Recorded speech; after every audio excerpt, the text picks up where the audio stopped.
Hello, everybody. Welcome to Pharmaceutical Soccer. Extremely happy to be here with you after a really good Nashville soccer week, I would say. It's really nice to just keep saying that over and over again.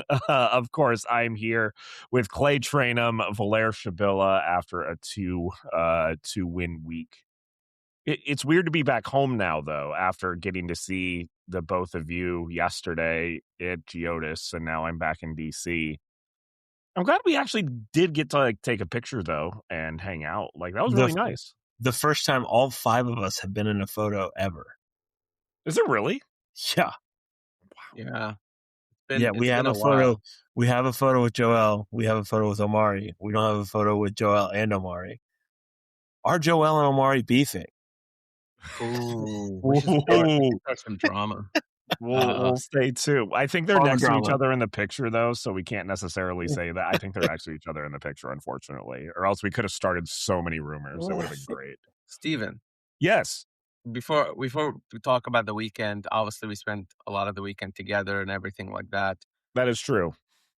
How big of a boost did you feel when you saw the club post your picture on Instagram? It was about time, okay? It was needed. I remember, I was even thinking, through, I didn't know I was going to get up on the capo stand, but then I should have realized. That's a lie. I didn't know, Clay. That's I promise you. That's an absolute lie. I promise you, Clay. My goal was to not do it. I didn't know I was going to do this thing I've always done. Yeah, but it's like a light. It's like a light to a mosquito, where it just it just called my name, where I just gravitated to having it done. And then to have an actual, I haven't had a picture in a bit from the club. So it was really nice to be like, hey, I'm still here. And you are. Huh? You're physically not there, but I guess spiritually. Well, I mean, at that time I was physically there. So yeah. But it was great. And it was also extremely hot, too, which was just like, oh, this is great. This is fun to be back in Nashville, where it's also just extremely hot. And has the experience at Geodis Park changed since it's been a little bit since you've gone to a game? Not necessarily. I think it's really cool to see the newer faces. The faces that I didn't get to see when I was there. It's kind of like how when in USL, we would know every single car, anybody that had a car magnet, we knew who was driving that car, right? Right. Whenever I would come into Geodis, in the supporter section, I would know everybody, and it would be great. All of the people that I used to sit in the supporter section with, they're all sitting in regular seats now. They had kids, they're sitting in regular seats, they're not in the section. But the section is still full. So, it's just getting a new experience of, because I could tell, because I still had my antics the same way. I could definitely tell some people were like, who is this guy yelling at us to stand TF up and getting really angry? I could tell some people were like, this is not something I'm used to at the current moment. And it was still great because there was some just new stuff that was happening. I like the way that the supporters are really working together right now. And it was a really good experience to be able to be back for sure. And shout out to the people that stayed for the Unified match as well.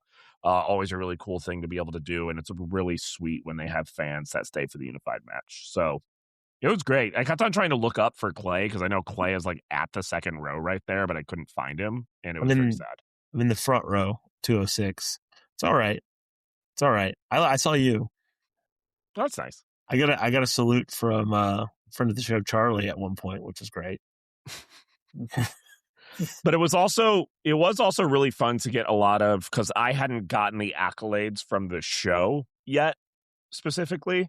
So it's really any people, you guys get to talk about it all the time of people listening to the show. Right? Oh, people walking up. Okay. I think maybe I misunderstood accolades, but go on. What did you think I said? Accolades don't.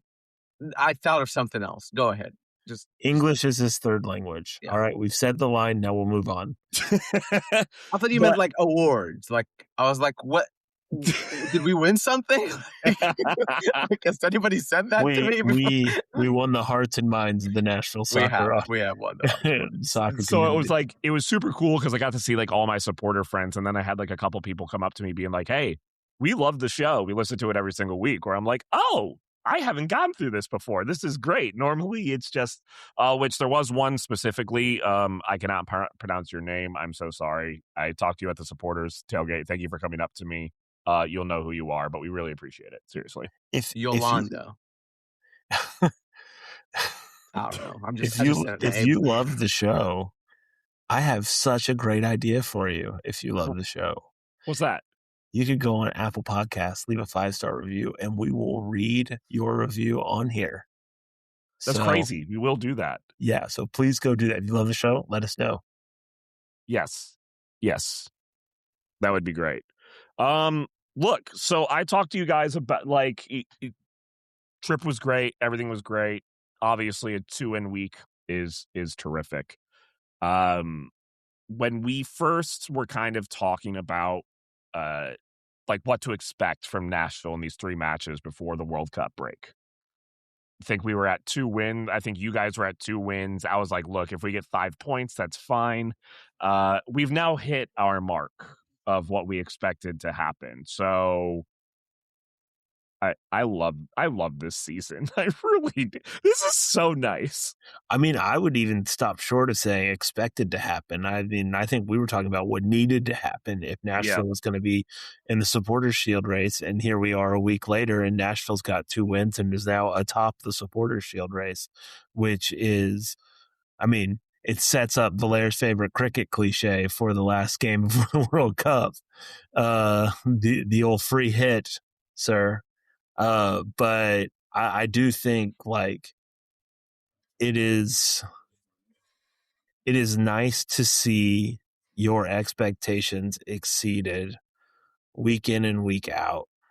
I don't think that either of these performances were perfect, but I don't think that you'll ever get perfect performances, and you certainly won't ever get perfect performances in the situation that Nashville has been in with regard to injuries and fixture congestion and all of these things. And so it is a pretty remarkable week. I mean, there's been a few remarkable weeks when you consider, like, earlier this season playing in Mexico and having a game. Yeah. But in terms of the league, it's a pretty remarkable week in Nashville SC history to come out of those 2 games with 2 wins. And I talked about this earlier this season. This is the first time in the history of the club that Nashville SC is being discussed as a Supporters Shield contender, like truly a Supporters Shield. There's been some splashes of that in the past, like just a little bit here and there. And even last season, there was a little bit of a push. It was not to this level. And this is the first time. That they lead the Supporters Shield this season, I believe. So it's not just that, oh, they are contenders. Like, wait a minute, this is actually happening as well, because the teams in the West, which is what I predicted earlier, everybody's saying the West is better than the East. That means people are going to be taking points off of each other. And that's literally, that's what happens, meaning that, Nashville have a better pathway because they can go to the second team in the East and smack them 3-0 at home. The Western teams don't have the same opportunity. So that should open up the opportunity for Nashville. That said, I mean, it's not easy, and Nashville were playing a Western team, fully aware of that as well on Sunday. So he still had to go and do it. Talk about injuries, talk about all that. But at the end of the day, you have your top goal scorer, number 9, who was leading the league up until recently, out, and you still score 6 goals in 2 games. I think you're just going to have to chalk that up to a really good team that's working together and that's getting results done. Well, and I think that's the other thing as well, is mainly, like, we're doing this all without our starting striker, our Golden Boot starting striker, our midfield. And, this week coming up, our all-star best right back in the league. And they're still finding ways to get results and look like a really good team. Clay's right. There's been mistakes. I was rewatching the match back on the plane back home, and I'm like, oh boy, there's some defensive lapses that you could see specifically. And we'll talk about those more in the second segment. But they're still finding ways no matter what. And it's all different ways, too. It's not the same way. They're winning in different ways and able to get results. And that is just something that I I don't think we're used to it, more or less. Well, and I don't want to paper over like the people that are out. Like, it's one thing to say you're losing your starting midfield, and that you're playing without your starting midfield, and that's true. I think that there's an argument to be made that you still have a couple pieces that would start over, Eddie Tagsath on the basis of the way the season has played out. But like Patrick Yazbek was arguably the player of the season. Yep. For Nashville SC. And if he wasn't the player of the season, he was second.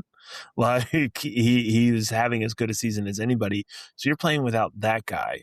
You're playing without Sam Surridge, who at worst is the second, or at very worst, like third best striker in the entire league. Like that, these are not just, and Andy Nahar, of course, is the best right back in the league. And these are not just guys that are like bit players that you're missing. These are among the best at their position, best 11 quality players in MLS that Nashville is playing without. And I don't think that we can, I don't think that it's impossible to understate.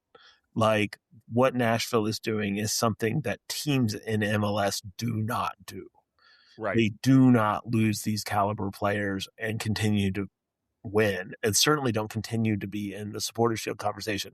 Now, could they do that if these injuries are super long term? Absolutely not. Like, this World Cup break is coming at a very good time for Nashville to regroup and get ready for the second part of the season. But like this is something that is truly unique, and part of the reason that they can do that is they've got a player in Hany Mukhtar that is one of the greatest players in the history of MLS. And I think that conversation is fully moved into that realm. He's not, a really good signing, one of the really good DPs of his era. He's in the conversation as being like among the very best that have played in this league on the basis of the seasons he's put together playing in Nashville. Yep. I think when you look at what he means to this club and how he came in as the first designated player and what he has contributed, people talk about that first season like, it was like, oh, it was, it wasn't great, but like he still contributed in that first season with a free kick, by the way, in Houston. And he was, I think I've noticed the biggest difference in Hany Mukhtar this season is just how serious he's taken that leadership role. When we talked to him after the match yesterday, he's been giving some banger of press conferences first and foremost. So go see the one before Tigres. Both of those are available on 615 Soccer YouTube channel. And go see the one from yesterday. Banger of press conferences. And he truly calls it how he sees it. He talks about the way he came into the league and what he is doing to help out the other players and all that. He also joked about having 15 more seasons than him. But he, like, honestly, you see him running, like, I wouldn't guess he's in his 30s. I wouldn't put it past him. Yeah. One of the things that I think really sticks out to me on Hany is the on the field, sort of the not flashy things are way more apparent than they have been. Yeah. Nashville doesn't win that game without the defensive efforts that Hany put in against LAFC. Like, Right. LAFC was beaten down the door at various points in that game. And Hany Mukhtar was making big tackles, like coming back for the ball, putting pressure on it, which is not unique to the LAFC game, but it's unique in that it's impacted directly, like was a huge part in that result. And that is, like I said, an all-timer in this league that everyone is watching put in a defensive shift that people like him in this league don't put in. I think Ben Wright called it like one of the 2 or 3 best ever performances by Hany in a Nashville SC shirt. And part of that is the work that he put in, that not just the free kicks, not just the goal. Like, Hany put in an absolute shift, and he had to, because he's the only match winner out there, like, because there's some others. BJ was quick to notice that too. Like he talked about the goals and he was like, those were nice goals and everything. But he said to him, it was as important that Hany was tracking back and putting in those defensive efforts, as those were as important as the goals he scored. And that's a huge testament to both of those guys. And I put this out on this morning on a tweet, and I've gotten very light pushback, but I stand by it. I think Hany is probably the greatest pro athlete that's ever come out of Nashville. I don't think it's particularly close personally, but that sounds strange to someone who's like Titan pilled. It certainly sounds strange to people who've been Preds fans for a long time. There have been some great players, with the Preds as well, but I do think that at this point, on the basis of legacy, on the basis of standard within the league, he's a former MVP. Like he's an all timer. Yeah. I mean, and like if you're talking about, I definitely think you have to put Hany on the Mount Rushmore of Nashville athletes at the very least, if not the best. Like if you are making a Mount Rushmore of Nashville athletes, Blair, what is it, Blair?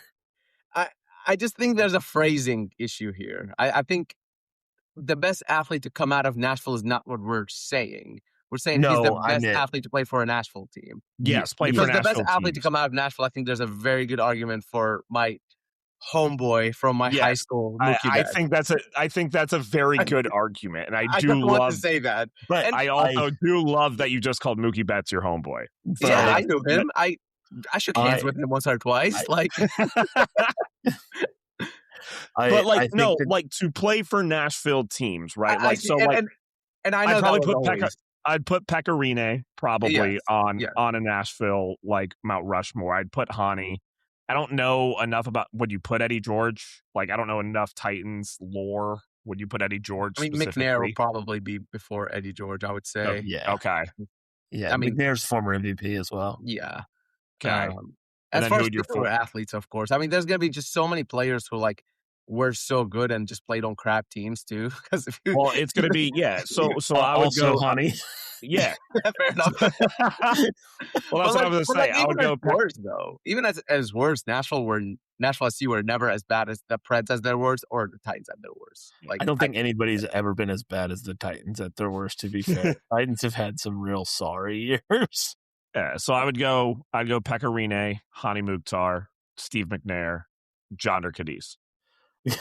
I think I agree with that. Thank you very much. I think that's it. And I think most people would agree. This is Martin Galvao erasure.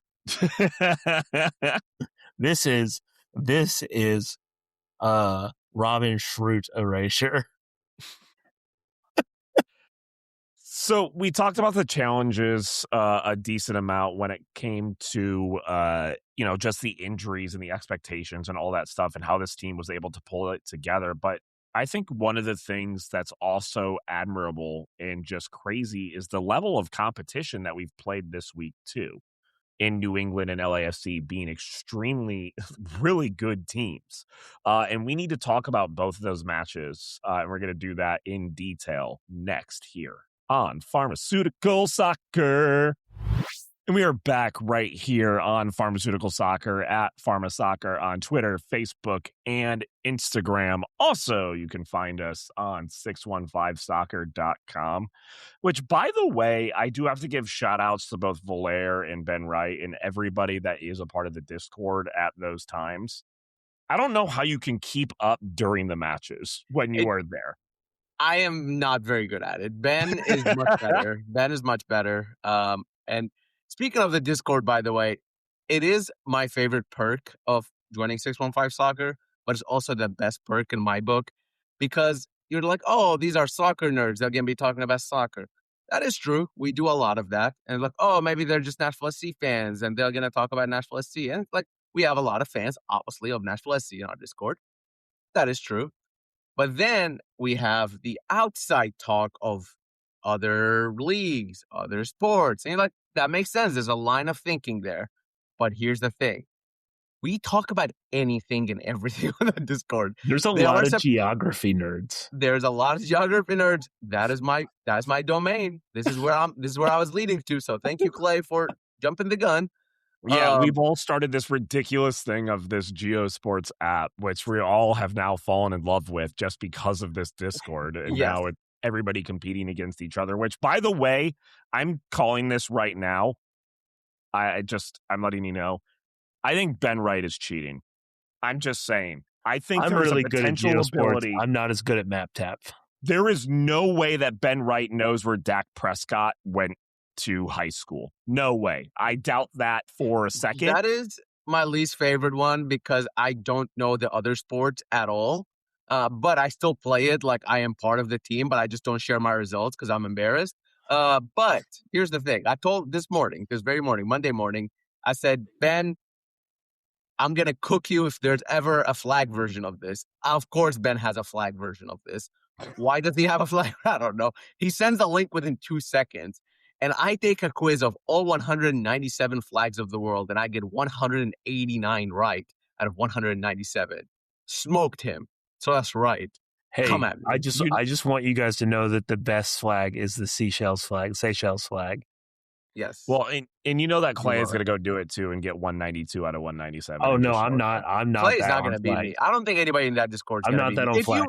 If you think you can beat me, join the Discord. Go to the gaming channel. Let's play. Also, go to pharmasoccer.com and get a T-shirt. And then if you wear it to a game, you may get accosted by me and Steven on the concourse. Nicely. No, I don't know if it was nice. I gotta be honest.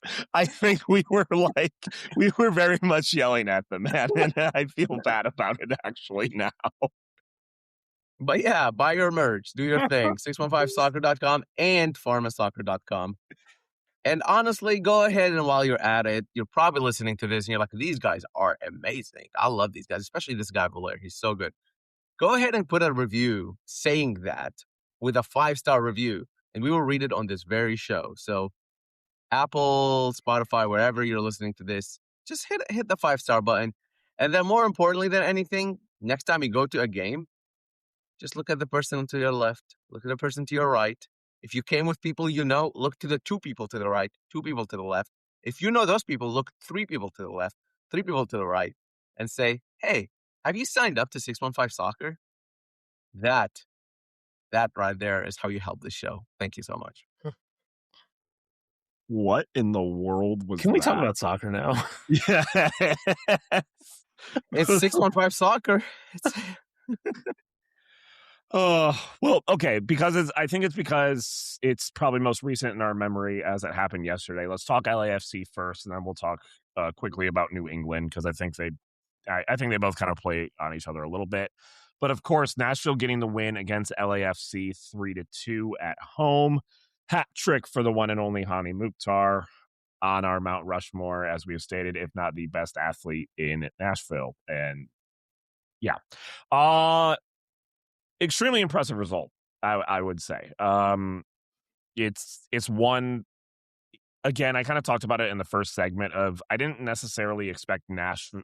I haven't seen Nashville win that way in a decent amount of time. I think Hany's had a couple opportunities for free kicks this season and hasn't really done a ton with them. So to bury 2 in one game, it's just a completely different thing. It was so much fun to watch in so many different ways, but also so many frustrating ways at the same time. It was not an even match. I think it was an even match when you look at it as a whole, but within stretches, one of the teams was always better than the other, it felt like. And, at the end of the day, LAFC tripled the shots of Nashville SC. They almost tripled the shots on target for Nashville SC. They had more XG. LAFC were dominant in many ways. However, Nashville did what they needed to do, which is take their chances and had a star step up. Son Heung-min still has 0 goals in MLS this season. Yeah, I think I read Matthew Doyle's kind of recap of Nashville versus LAFC, and his recap was pretty much it was star versus star, and Hany Mukhtar dominated that, and that's exactly what happened. I mean, it was just, Nashville had 2 stars on the field, Hany Mukhtar and Brian Schwake. Yes, those are that's the reason that they won the game, and I think that Nashville was fairly overmatched everywhere else on the field. They were holding on for dear life, and if you're going to have 2-star players give man of the match level performances, it may as well be Hany Mukhtar, and it may as well be your starting goalkeeper. Yep. Because you will win a lot of games with those two being your stars. And I think that the last save that Brian Schwake makes will be on his highlight reel for the entirety of his career. He will be lucky to have a save as good as the last save he made to preserve the win for NSC. He made some other good saves. Can I give you a hot take? The save he made in the first half, I think, is better than the last save. Personally, I was going to say, like, the one in the first half, I didn't have as good a view on. The one in the second half was right in front of me. So go back and watch it, because I truly think, I mean, they're both amazing, incredible saves, which is going to be really tough when my All-Star ballot comes out and he's not on it. But you got so. But both saves are amazing, and I do think he's done a massive. Where is the journalistic integrity, Valair? Come on, it's not just being a Nashville slacky if it's true. You know what I mean? Like, it is true, but do you want to go into this now? I was going to save it for the third segment, but I have my reasons. No, we'll wait for the third segment. We'll wait. I'll say is that you think of your excuses now. I feel bad almost that this isn't a Winter World Cup this year, because I think if it was a Winter World Cup, Brian Schwake would be playing in it. Like, his ascendancy is too close to the World Cup that it's going to probably cost him a spot on the roster. And he's not the only one in that camp. Like, not for Nashville. Well, maybe for Nashville, but just overall in MLS, I think there's like 4 or 5 guys who you're like, man, if they either hit it off last season or the World Cup was a little later, they would definitely be on that squad, whether it's Gozo or Shakiris or Julian Hall. Shakiris is injured now. Gozo might actually be on. I saw Paul Tenario calling for it. And then Julian Hall, just, he can't stop scoring. But there are multiple others as well. Ricketts and San Jose is doing really good too. But all of that, like, I think for Brian Schwake, the other player I was thinking of for Nashville, by the way, is Reed Baker Whiting, because I do think he has USMNT potential. And I think he, with his age, with the way he plays, him and Matt Corcoran, I think, can both be in that conversation for USMNT as soon as that World Cup is over. I think it's way too early to talk about them for the World Cup. And I do think, unfortunately for Schwake, that falls, he falls in that category more than the other category in terms of World Cup roster. However, being a starting goalkeeper in MLS and being, thrown around for an All-Star game and being, maybe voted as a best 11 at the end of the season, stuff like that. I mean, you're just gonna, that's a huge, huge jump for him. And for a guy who's only 24, incredible stuff. Well, and I also want to say, like, this is also a guy who's come in with, I mean, the pressure of coming into that role isn't quite as extreme as it would be for a designated player or even a TAM player. But this is a guy who is coming into a spot after Nashville's longtime successful goalkeeper was basically like, well, originally shipped off. Now he's back with Nashville as a backup, but you're having to replace someone who everyone thought pretty fondly of, who did very well as a goalkeeper for many years in Nashville, and you have slotted into his spot and been better. Like, that's a pretty impressive thing. That's an impressive thing for anybody at any age to do, because you're stepping into a spot where people are going to look for, maybe some weakness or defect pretty quickly with Joe Willis on the bench, and he's not shown anything. And playing in a style that is conducive to giving up the occasional soft goal. Yeah. Like, he's really, really stepped up and done very well. Yeah, that's what I was going to say specifically, is that he's not only, like, it would be different if he's playing a Gary Ball style system where it's defensive structure. No, there's going to be a lot of chances. Brian Schwake's going to have a lot of chances to make saves, and he's taking them extremely well. He may not have to wait. He may have to wait for a World Cup, but let me tell you that he probably shouldn't be waiting for a raise, because he needs one of those, as the MLS PA numbers have come out, and he's making currently less money than Joe Willis. So he probably should be getting paid. Probably will be. Nashville have been very good about giving those raises early on, and I think he'll get his.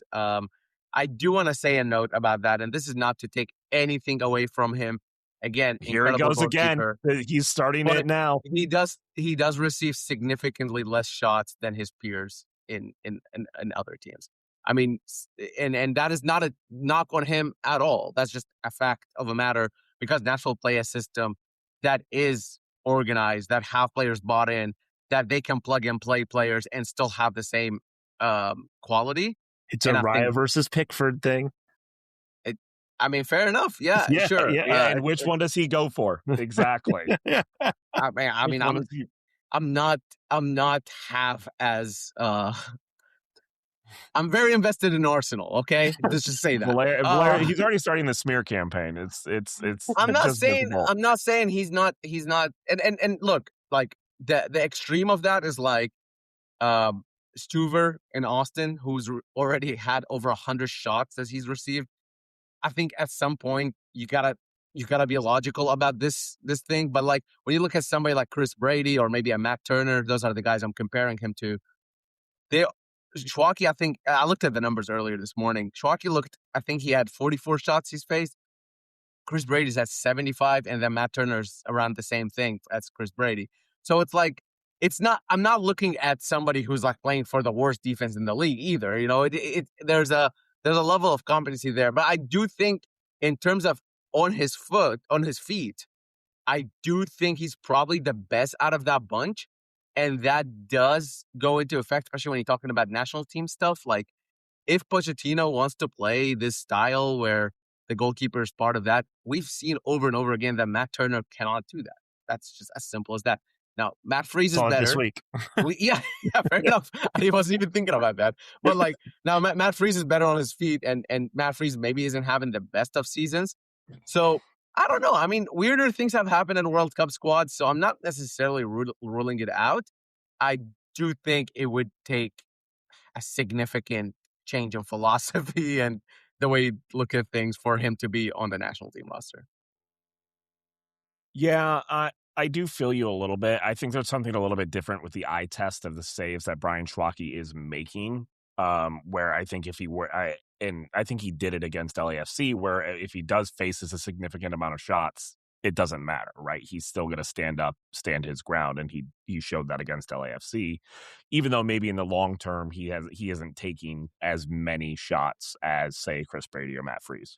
I will say this: there is the one thing that I always feel uncomfortable with, and this came up in the LAFC, and we can talk about the positives from LAFC because there are plenty. I think it's a great performance, but I am very concerned about set pieces and corners, and that has happened now multiple times. Not all of those are Schwake's fault. In fact, a lot of them aren't, but some of them are, and I think that is one thing where, even when this Nashville SC team has been healthy, they've been a little bit maybe there's a little bit of something there to worry about, and you hope that straightens itself out, because that is not really a usual concern for NSC. Like, right. They used to have Walker Zimmerman in there. Like they weren't as susceptible to set pieces as they have been, and now you look at the last two home games, and there's been two pretty soft goals off the corners that has come in the last two home games. Well, and I don't necessarily think and I think the frustrating thing about it is I don't think it's necessarily players getting beat like off the ball, like specifically. It's just the man isn't marked. That's what's the most worrying, is that it's not just, oh dang, like Palacios lost to, Walker Zimmerman on this header or whatever. It's, oh, Denny Bawanga, the top goal scorer, is literally in the, right in front of the corner taker, able to get a completely free shot off of it. It's so annoying to watch someone else score on a short post. Oh yeah, near so post much. Corner. It's so annoying to watch someone else score near post corner. It is more reactionary, I think, than it is like being proactive in those situations. And Clay is right. Like, I don't think Nashville have ever dealt with not being good at defending set pieces. And look, I mean, we talk about how much of a leaders they are on the pitch for Eddie and Patrick and even Sam Surridge himself. Like, so Sam Surridge defends every set piece. You know what I mean? So him not being there is important. The other thing is that somebody needs to set up this team. And maybe Patrick and Eddie are the two who are most familiar with it. I mean, I don't know. I'm not speculating. I'm speculating. I'm not saying that is the case, but like these are things that you will feel when you have veteran players, or not even veteran players, but players who have played almost every single minute of this club, all of a sudden not be there. I think some miscommunication. Uh, it looked more like miscommunication on the last goal. The center back from what's his name? Anyway, the center back when he jumped up and got the header. That there were three Nashville players around him, within like a foot of him, but none of them even put any pressure on him. And I think when you look at that to me says more of an organization thing and maybe a man marking thing, like Steven was saying, rather than and sort of an issue with the defending itself. Well, and I do think it's going to be interesting when those mistakes bite us for a loss. I think it's going to be something that's going to be a little bit more dramatic because it hasn't necessarily happened yet, right? Like we make mistakes happen and then, we come out on top in different ways to win. But like, I'll even say on the first goal, like that was just, Reed Baker Whiting just got beat on that side. And just the defense was just mismatched from that moment. Like again, I think it's one of those things that we kind of expect from this team a little bit because we do play very high up. You're gonna have players quicker than your other players that are going to just win those battles. I do want to mention really quickly, Steven. I thought Reed Baker Whiting and Dan Lovitz had a shaky start, and I think they both recovered well as the game went on. Very much so. I want to say, like, especially for Baker Whiting, like, dealing with Bouanga is a handful, as we all seen and saw during that goal. And same thing with Lovitz and Martinez on the other end. But I do think they both kind of recovered well throughout the match, and I thought they did well as the match went on. Agreed. Here's some hashtag analysis for Reed Baker Whiting. Do we think he got better at defending once he hiked up his shorts to show off a little bit of thigh? Because here's the thing. If you're comfortable playing one way, there's no reason for you to change it all of a sudden just because some people commented on it. You know what I mean? Or do we think that was a tribute to former Nashville SC legend and assistant coach Kosuke Kimura, who did win the league with the Lexington SC women's team over the weekend? It could be that. If Reed Baker Whiting knows who Kosuke Kimura is, I would personally like to. I don't know. I would be very shocked. Let's just say that. I'm just saying it could be a tribute. It could be a tribute.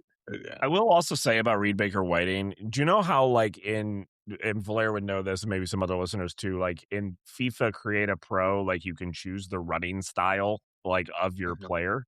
I would like my player to run like Reed Baker Whiting. It's great to witness and watch. Lots of high level analysis in the last 90 seconds, and I'm going to keep it going. Do we think Ryan Porteous has had a worse day in MLS, giving up 2 fouls, clear fouls that lead directly to the first 2 free kicks that Hany scored off of in like 3 years? Yeah, I don't know, man. I mean, it's very close to it. I do want to say LAFC is going through it right now. Let's just say. Okay, I will say, so I think the first Hany free kick, and I had to watch it back because that was horrible goalkeeping on that first free kick.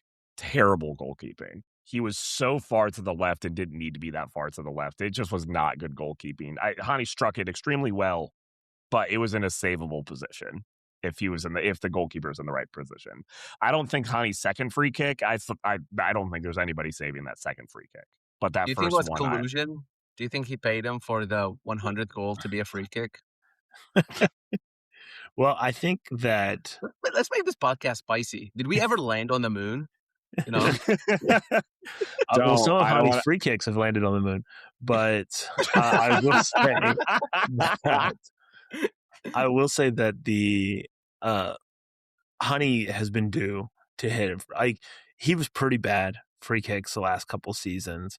And this season, I felt so bad for him because he had been getting so close. He had a couple that were really well saved. He had one or two that hit a post or a crossbar. He's been so close.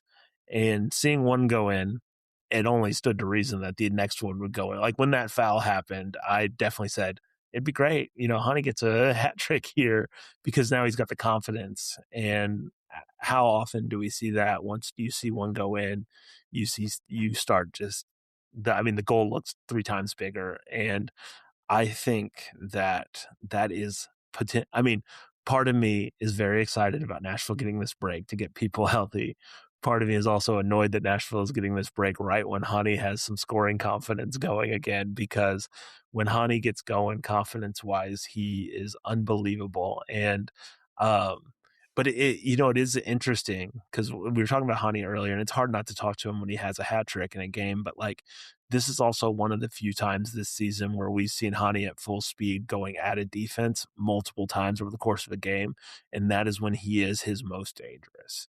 Like, how many times did Nashville finally force a turnover, finally break some pressure? Hany's got the ball in the center of the pitch, going towards the opposing keeper. Like, we saw that way more in this game than we've seen in a lot of games the last couple of years with Hany. And I think that that's a really, really positive sign for this Nashville team as well. Well, not only just Hany Mukhtar's confidence we need to talk about, we also need to talk about our other amazing midfielder, our one Brian Acosta's confidence. Like, do I want that going away, before the World Cup? No. We need to talk. Sorry, we got to talk about New England. We've talked about IFC for a long time. We got to talk about New England. And Steven, you should say what the note says in the rundown because it's right up your alley. What does the note say? Brian Acosta is basically Frank Lampard. Yes. Yes, he is. That is exactly it. He is Frank Lampard now. It's just the truth. And honestly, that match that Brian Acosta had is probably better than any match that Frank Lampard had in MLS. Well, as someone who didn't have Frank Lampard play or coach his team, as the only one on this podcast to have Frank Lampard not play or coach his team, I don't know where I was going with that. I just wanted to do a tidbit about Frank Lampard. Really wanted to mention that. Shout out to Coventry, though. Frank Lampard's Coventry, they're making it to the Premier League again. Shout out Chris Ivey. That's the only reason I know what Coventry even is. I don't believe in the championship. I don't believe in that whole thing. The only league that exists in England is the Premier League, and it started in '92. Anyway, now that that's out of the way, I just want to Arsenal fan. I want to make as many of old British people as angry as possible. Please clip that, throw it out there. Anyway, I do think we should mention, and New England, definitely we're going to talk about that, but we never said this on the show. We just implied Hany Mukhtar hit 100 goals and 101 goals because he definitely has the most goals for Nashville SC in their history. The closest one is Sam Stewart with 60. Okay, now that's out of the way, in case you didn't get that from the first 40 minutes of the show. For New England, I did think it was a really performance from Nashville SC that was very professional, and it didn't feel like they really got out of second gear. And I don't mean that in a bad way. I mean that they got the win with like the chillest, nonchalant way possible. And that is a sign of a champion. That is a big sign to go to the second place team and do that to them. And they got maybe a little lucky, a little fortunate, but you make your own luck. And how many times have we seen a team that has, put up the shots and put up the chances and didn't score? This time, luck comes their way, but also to get that luck, they worked really hard, and they really, really limited New England after like the first 20 minutes. New England they had nothing going on. And I thought that was really, really impressive for Nashville. Well, and I mean, to take it back to the Acosta point, like, these are the types of games where you need people to step up. And we saw Brian Acosta step up in Champions Cup, a few weeks earlier. And then we saw him be very not good, like the next game, like his worst performance. And, Acosta's a vet. Like, he's been around the block. Like, I'm not too worried about him having a bad performance and there being carryover from it, because that's probably happened dozens of times in his career. But to have the performance that he had and basically bookend it with a great performance kind of out of nowhere in Mexico, and then come in and get 2 goals, albeit a little bit fortunate, but get 2 goals. Like, that is, get 2 goals and get mistaken for Hany Mukhtar. That's how out of the ordinary it was. I think that you cannot say enough for that sort of bounce back game, and in a game that really set the week up quite right. Like, we were on this show saying if Nashville wants to play for the Supporters Shield, they're going to have to get like 6 or 7 points from these last 3 games, and the best way to set yourself up for that is get a win in the first one. And then you're really set to go. And so they went on the road, a place that's difficult to go on the road to for a lot of reasons, not all of them necessarily to do with fans, but to get on the road, go up there and just grab the game by the throat and take it. Like, that is something that, that, like you said, the heart of a champion. Also, I think it's a ringing endorsement of having real grass at Gillette Stadium, and Nashville would have won so many more games. Also they were playing on turf. Well, I also, that's nonsense, but I'm sticking with it. Well, I mean, I think the other big thing about, we talked about it obviously ad nauseum in the first segment, but clean sheet on the road too. You know what I mean? Like, another, Brian Schwake, another really good performance there. Like, it's just one of those things. You're really not letting me have this, huh? The Brian Schwake stuff. Yeah, no, you don't get it. Like, you're wrong. It was the greatest goal in Warren Madrigal's career that he scored. Did Schwake even make a save in New England? I'm genuinely asking. I don't remember. Maybe he made one. Like, I don't think the ball even got to him. Anyway. You would. It is really funny, though, that like 3 hours ago, 615 Soccer put out an article saying that Brian Schwake should be on the World Cup U.S. roster, and you're sitting here being like, nah. Who put that article? It wasn't me. We have different writers, Steven. No, I do think. I mean, yes, you're 100% right. The Schwake made one save in New England. Boom, roasted.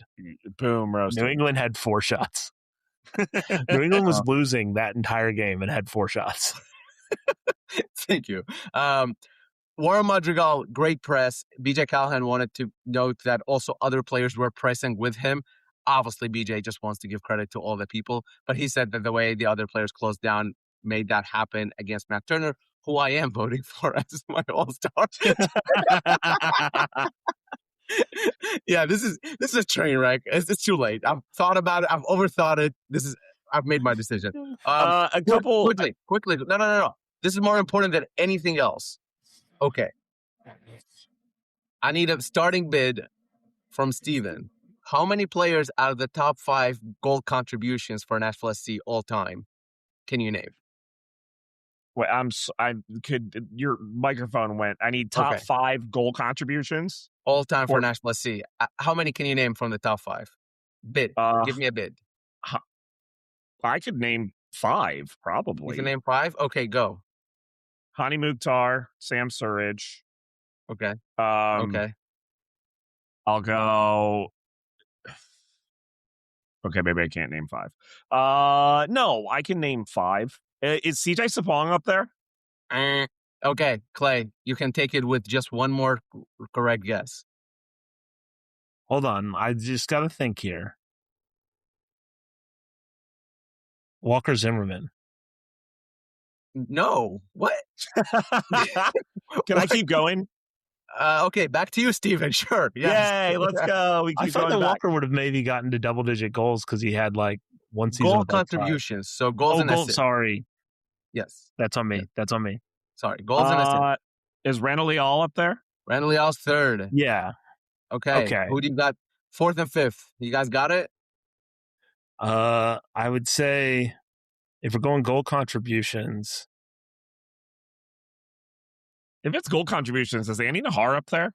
No, but Dan Lovitz probably is. Dan Lovitz is 4th. Yeah. 35 goal contributions. Yeah. The last one, I'm not really sure. Go ahead. If it's true, Ake Loba. No, it's true. It's true. It's just, I don't think you guys are going to get it. All right. I'm just going to So it's not Ake Loba. It's not Ake Loba, no. Is it Jonder Cadiz? It is not John Urquidez. If it's not CJ Sapong, it's definitely not John Urquidez. Well, if you were going to count USL, Daniel Rios would be on this list. USL are included, and Daniel Rios is not. He is 3 away from this person. Really? So very close. Brandon Allen. No. Allen Wynn. Okay, I'm going to give you a hint. He's a current player. Okay. Alex Moyle. Alex Moyle. 33.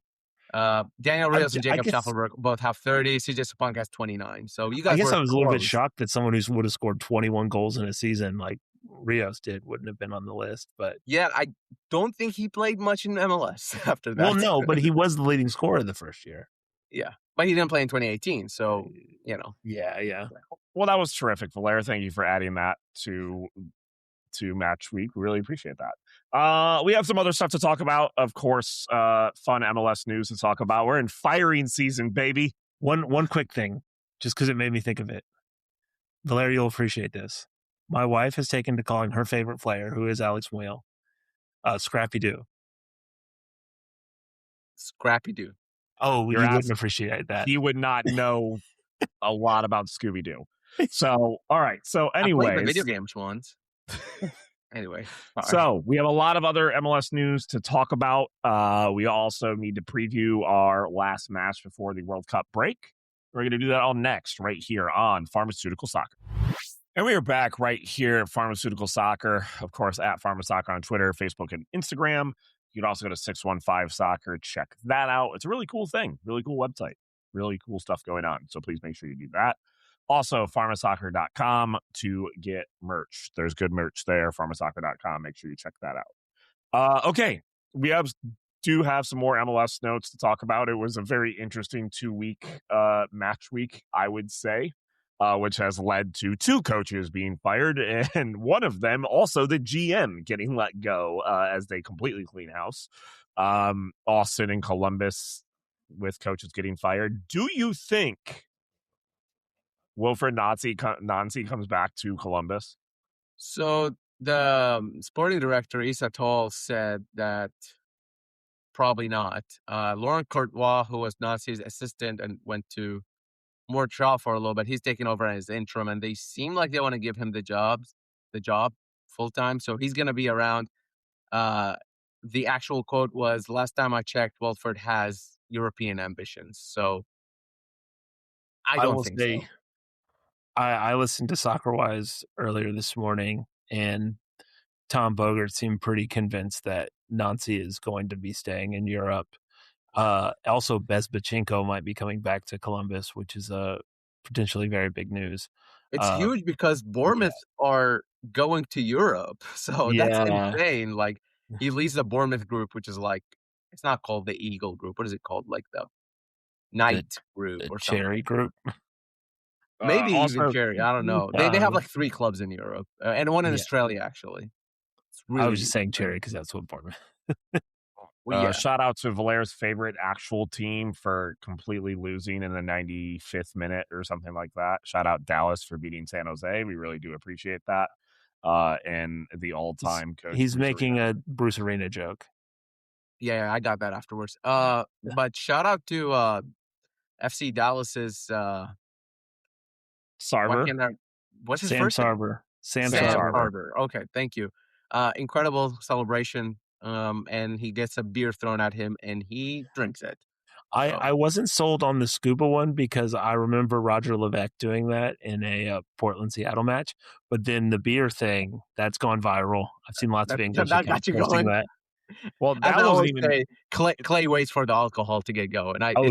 Famously an alcohol drinker. I will say, I wonder if it's gone viral in England because they're just completely thrown off by seeing alcohol and a pitch at the same time. Yeah, because I know that that's not allowed. But much less players drinking on the pitch, which is crazy. But well, not only did he drink that, he shotgunned that. Yeah. Like it was a shotgun. He has done that before. You know what I mean? Far be it for me to judge someone's drinking ability, but I do feel like most of it ended up on his face and not in his mouth. It's more about the vibe rather than actual drinking. You know what I mean? Stone Cold Sam Luckily, Sarver. that was at the end of the game. Can you imagine just still playing soccer in MLS with just beer raked all in like the sweat? It'd just be disgusting. There are some players where I've watched Nashville SC wondering if they've been drunk on the pitch. That's also true. Maybe even in the early days, Steven. He also posted on Instagram afterwards with like 2 cases of Modelo in his hand, and he was just like Modelo, what's up? And I mean, if they don't sponsor him at this point, like what are you doing? What is your marketing team doing? You know. Speaking of drunk on the pitch, Miami finally getting a win in new stadium, but not without some controversy, to say the least. This is like a wild thing. So you can say the curse of Franco is gone because Miami did credential him for this game, and that means the curse is accurate. Yeah, I mean, I guess they lifted his credential and then they won, but it was under interesting circumstances, and I actually do kind of feel for a little bit of the fans here. So the players have had some very disappointing performances at the new stadium, and they have gone straight to the locker room, the veterans. So the veterans who also won't go talk to media after a disappointing performance also wouldn't go see their own fans after a disappointing performance, which is not something you're supposed to think of veterans. And there's been some talk around this from people I think don't necessarily understand like soccer culture as much. It is news if you don't acknowledge the home support, especially in a situation like Miami, where the home support is one of the best like things at Miami, like that La Familia section behind there. There's some craziness that goes on over there that we don't really need in MLS. We've seen fights here in Nashville, right? But generally speaking, like part of their home field advantage in Miami when they were playing in the worst stadium in the league has been the environment that those fans bring in. And that they then get all these big stars and they have a bad performance, and the kids go face the music and the media, and the kids are the ones that go acknowledge the fans.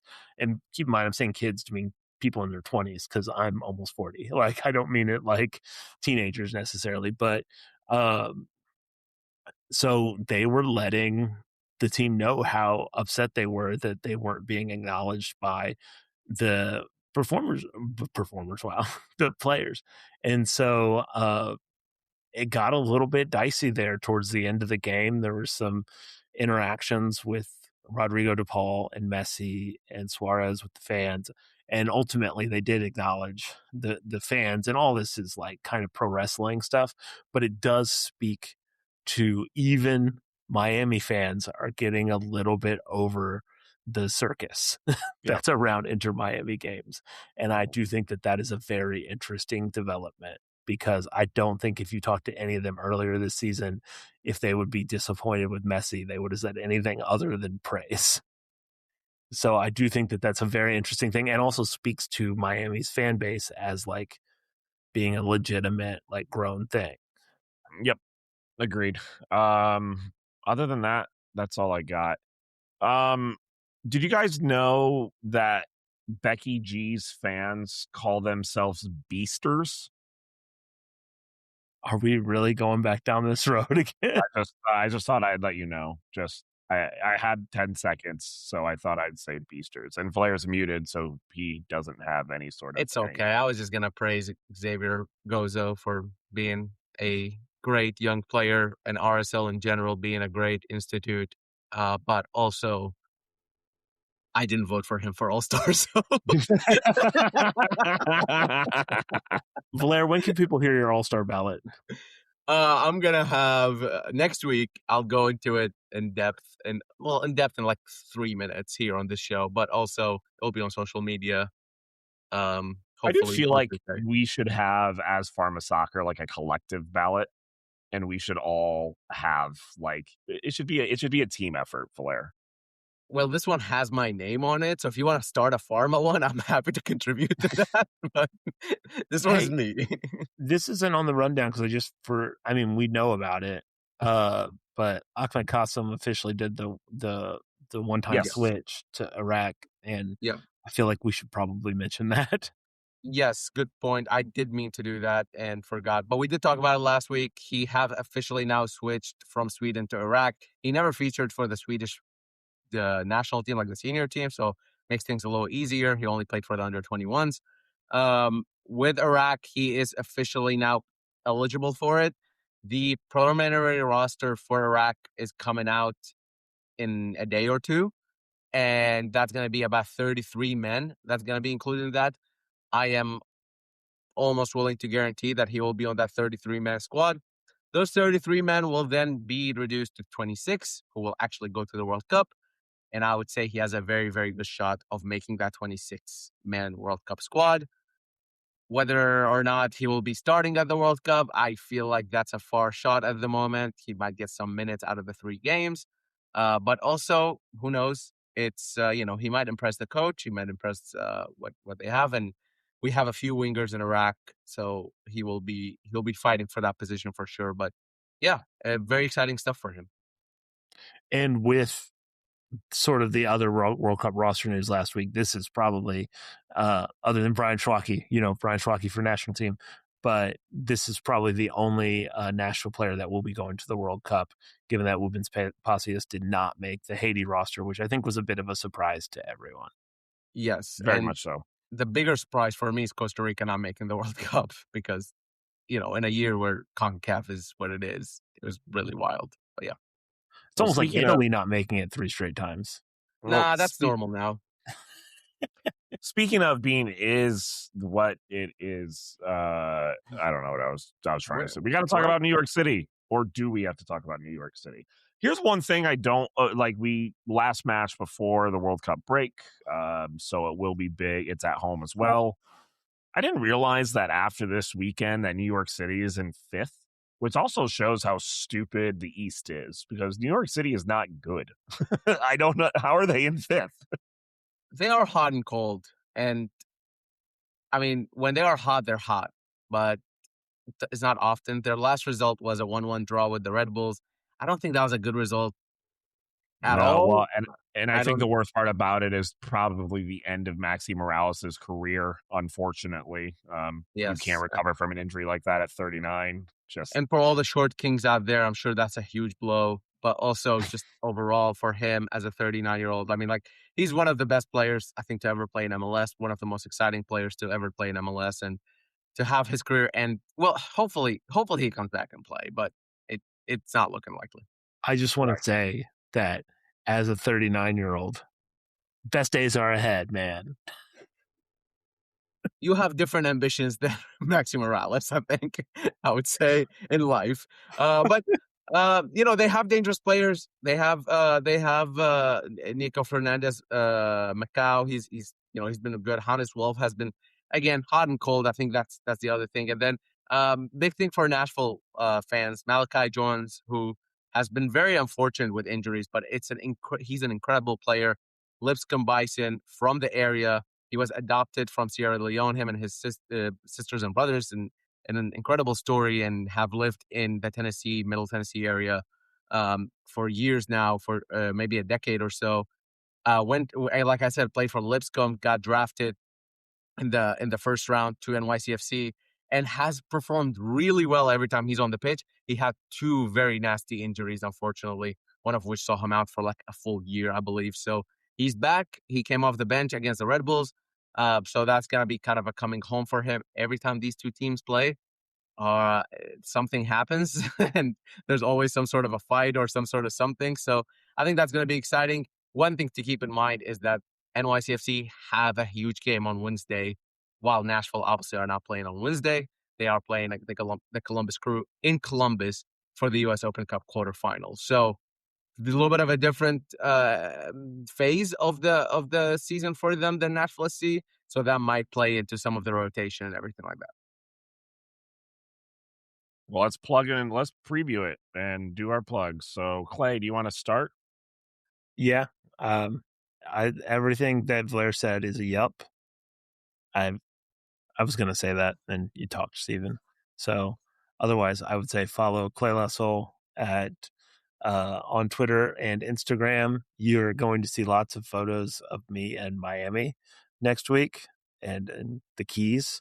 So check me out there. I'll be wearing pink pants and pastel colors, and probably will have a floppy hat on, just living the life. And you can go check out Nashville Soccer Archive. And I hope I'm going to watch the NYCFC game, but if I don't watch it, it's probably for a good reason. And in that game, Nashville's going to win 2-1 with goals from Hany Mukhtar. And let's go with Maxwell Edgy. Very nice. I looked away for a second, and when you're like walking on a conversation, you're like, what happened? I was looking away, I was reading something really quickly and checked out for a second and came back, and Clay's talking about pink pants, and I was like, whoa, what did I miss here? But turns out he was just talking about his trip to Miami, which nice trip to Miami. Hope you enjoy it. I will say it's gonna follow me at Valer Shavilla, all socials. I have all sorts of stuff for you. And it's gonna be another 3-2 from Nashville SC, and it's gonna be Christian Espinoza, Warren Madrigal on the double. There you go. So 3-2. There you go. I think Espinoza getting back on the score sheet kind of needs to happen too, just because it's been a few. How many goals is Brian Schwake going to score, Steven? We know you want to say it. That's not what I'm saying. I'm gonna go Nashville with at PH Steven HD on all my stuff. Follow Valer and Clay; they do cool stuff too. I'm gonna go 2-0 win for Nashville against NYCFC, and it's gonna be another brace from Brian Acosta. Thank you so much for listening to the show. We really do appreciate it. Y'all are lovely. Thank you again for all the warm welcomes and stuff like that with me being in town and to us as we were hanging out. It was really good to see everybody together from Farmer Soccer. We'll be back next week, of course, to talk about that NYCFC match. One quick shout out before we forget. This past game on Sunday was Wes Bowling's last game. Yes. So shout out to Club and Country's Wes Bowling. He got to see a great game for his last game before he moved to Finland. And an incredible send-off. It seems like a lot of people were saying hi, and like just it seems like a really good, incredible send-off. So we're gonna miss you, Will. Wes. Sorry, Wes. Wow. Wow. Hey, don't worry, Will Bowling will still be around. Wow. Okay, well, both of them are Arsenal fans, and great people. Thank you all. See you next week, guys. Have a great rest of your week.